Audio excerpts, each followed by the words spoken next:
고난 너머에 더 큰 고난이 기다린다 할지라도 오직 하나님만을 신뢰하십시오. 여러분의 영혼의 시력이 회복되기를 마음이 없는 자에게 시청자가 아니라 우리는 예배자가 되어야 됩니다.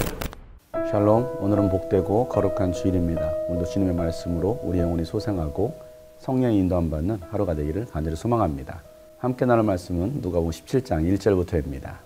예수께서 제자들에게 말씀하셨다. 걸려 넘어지게 하는 일들이 생기지 않을 수는 없지만 그러한 일들을 일으키는 사람은 화가 있다. 이 작은 사람들 가운데 하나를 걸려 넘어지게 하는 것보다 차라리 자기 목에 큰 맷돌을 매달고 바다에 빠지는 것이 나을 것이다. 너희는 스스로 조심하여라. 믿음의 형제가 죄를 짓거든 꾸짖고 회개하거든 용서하여 주어라. 그가 네게 하루에 7번 죄를 짓고 7번 네게 돌아와서 회개하오 하면 너는 용서해 주어야 한다. 사도들이 주님께 말하였다. 우리에게 믿음을 더하여 주십시오. 주님께서 말씀하셨다. 너에게 겨자씨 하나일 만한 믿음이라도 있으면 이 뽕나무들어 뽑혀서 바다에 심겨라 하면 그대로 될 것이다. 너희 가운데서 누구에게 밭을 갈거나 양을 치는 종이 있다고 하자. 그 종이 들에서 돌아올 때에 어서 와서 식탁에 앉아라 하고 그에게 말할 사람이 어디에 있겠느냐?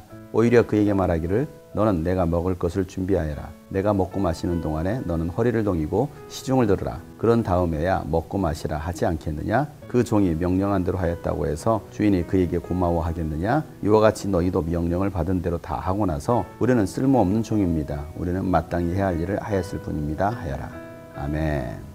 예수님을 따르는 제자로서 또 예수를 믿는 사람으로서 우리의 삶이 어떠해야 되는지를 예수님께서 말씀해 주십니다. 우리가 살다 보면 실수하기도 하고 다른 사람들에게 상처를 주거나 어려움을 주기도 합니다. 나로 인해서 걸려 넘어지는 사람도 있기도 합니다. 우리가 그렇게 실수하지 않을 수 없고 걸려 넘어지게 하지 않을 수 없지만 그러한 일들을 일으키는 사람들에게는 화가 있을 것이다 라고 예수는 말씀하십니다.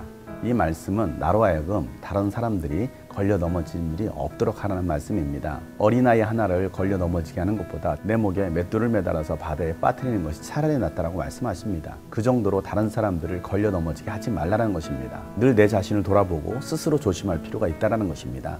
우리는 사람들과의 관계 속에서 갈등이 많이 일어나기도 합니다. 그런데 대부분의 사람들은 그 갈등의 원인이 다른 사람에게 있다고 생각합니다. 나에게서 원인을 찾지 않고 나에게서 문제점을 찾지 않고 다른 사람들에게서 더 큰 문제점을 찾으려 가고 있습니다. 그로 인한 갈등이 결국에는 상대방을 걸려 넘어지게 할 수 있다는 것입니다. 손뼉은 마주쳐야 소리가 나듯이 사람과의 갈등에 있어서 나에게는 전혀 문제가 없다라고는 볼 수가 없습니다. 그래서 우리는 날마다 스스로 조심해야 됩니다. 혹시 나로 인하여 누군가가 걸려 넘어지고 있지는 않은지 내 자신을 돌아봐야 합니다. 그리고 믿음의 형제가 죄를 짓거든 우리는 그 죄를 꾸짖을 수 있어야 합니다. 하나님은 죄를 미워하시기 때문에 그렇습니다. 그런데 그 형제가 회개하거든 용서해 주라는 것입니다. 하나님은 죄를 싫어하는 것이지 죄인을 싫어하지는 않으십니다. 그 죄를 회개한다면 하나님은 언제든지 그 사람을 용서해 주십니다. 나에게 하루에 7번씩 죄를 지었다 할지라도 7번 돌아와서 용서를 구하면 7번 다 용서해 주라는 것입니다. 7일도 아니고 하루에 7번씩입니다. 여러분 같으면 용서가 되겠습니까? 하루에 한 번도 2번도 아니고 7번씩 나에게 죄를 지었습니다. 나에게 고통을 줬습니다. 그런 사람을 여러분 어떻게 용서할 수 있습니까? 그런데 예수님은 용서하라는 것입니다. 예수님께서 우리를 용서해 주셨기 때문에 우리도 그 예수님처럼 용서할 수 있는 마음이 내 안에 있어야 되는 것입니다.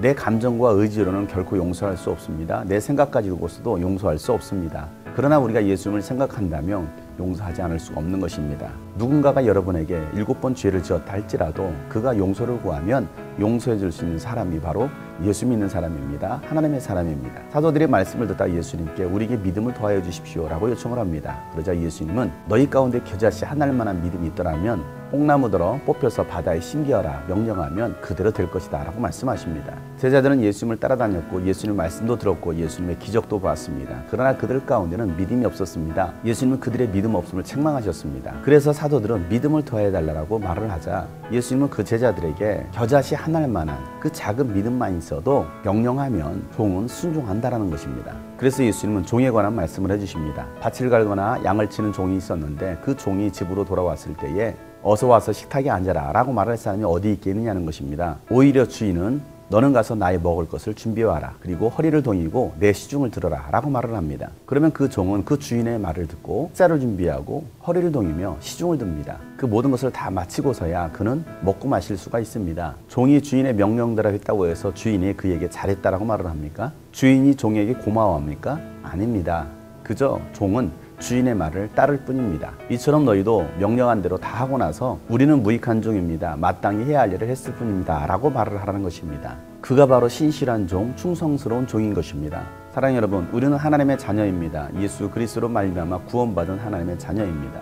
예수님께서 말씀하신 대로 순종하며 살아가는 사람들이 바로 크리스찬입니다. 우리는 하나님의 자녀이지만 또한 하나님의 종입니다. 종이면 주인이 시키시는 대로 우리는 그저 순종할 뿐입니다. 용서하라고 하면 용서하는 것입니다. 사랑하라고 하면 사랑하는 것입니다. 걸려 넘어지지 않도록 스스로 조심하라 말씀하시면 우리는 스스로 날마다 내 자신을 돌아봐야 되는 것입니다. 그래서 나로 인하여 걸려 넘어지는 사람이 없도록 철저하게 나 자신을 돌아볼 수 있어야 합니다. 또한 누군가가 죄를 짓고 회개하면 그를 용서해 주라는 것입니다. 그렇게 순종하는 사람들이 바로 겨자씨 한 알만한 믿음을 가지고 있는 사람입니다. 여러분 가운데 그 믿음이 있다고 한다면 뽕나무도 순종하게 될 것입니다. 뽕나무가 뽑혀서 바다에 심겨지는 것은 말도 안 되는 일입니다. 그럼에도 불구하고 하나님께서 명령하셨다고 한다면 우리는 그 말도 안 되는 일도 순종할 수 있어야 된다는 것입니다. 이해가 가지 않아도 나에게 유익이 없어도 그저 우리는 무익한 종일 뿐입니다.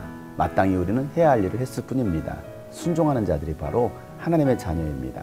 오늘도 이 순종의 믿음이 여러분 가운데 있기를 주의 이름으로 축복합니다.